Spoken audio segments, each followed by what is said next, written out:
The statements we're about to show you are from the Holy Quran, and is said to be the official, unchanged, pure word of God, revealed over 1400 years ago. Claiming to be the word of God is a heavy statement, and without proof, or if a single contradiction is found within the book, the apparent word of God will be proven false. So without further ado, let's put the book to the test. In the 23rd chapter, titled The Believers, from the 12th to the 14th verses, God is said to give a detailed description of how the human being is formed. It begins by saying, "We then placed him as a sperm drop in a place of settlement, firmly fixed.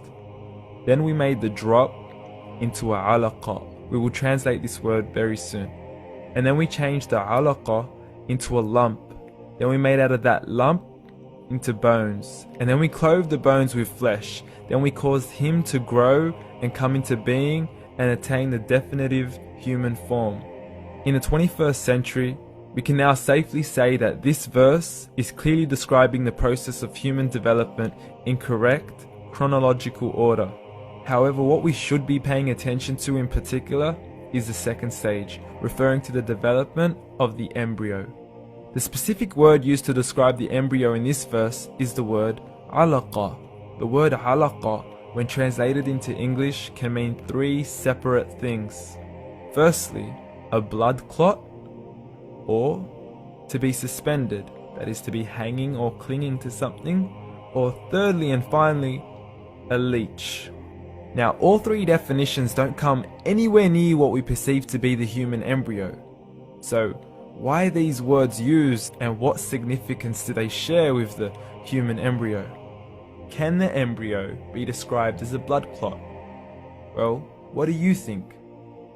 In the 3rd week of embryonic development, a tubular heart joins with the blood vessels to form a primordial cardiovascular system, and by the end of the 3rd week, the blood is circulating and the heart begins to beat on day 21.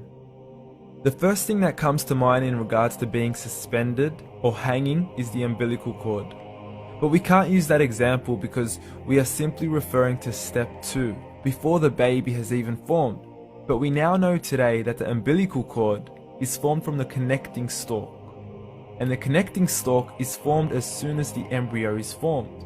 The embryo's connecting stalk has even been described by John Allen and Beverly Kramer as an object to suspend the developing embryo in the extraembryonic column. So an embryo is suspended and does have a strong resemblance with a blood clot. What on earth would an embryo have to do with a leech? Figure A shows the structure of an embryo at 25 days. Figure B shows a leech. Now please note once again that the embryo in this stage is no greater than the size of a kernel of wheat. This is an X-ray of the embryo at 22 days. This is the internal structure of a leech. It's mind-blowing stuff, but you still haven't seen anything yet. This is the head of the embryo at 22 days. The detail you are seeing right now is absolutely impossible to be seen with the human eye and can only be seen with a microscope. This is the back end of a leech. There's no other words used to describe this other than mind-blowing. The pictures we have shown you are impossible to be seen with the human eye or even to be predicted by the human mind. Once again, the verses we have shown you were revealed over 1400 years ago to a man who couldn't read nor write. Are these the words of God? Descriptions of the human embryo in the Quran cannot be based on scientific knowledge in the 7th century. The only reasonable conclusion is that these descriptions were revealed to Muhammad from God, from God, from God, from God, from God.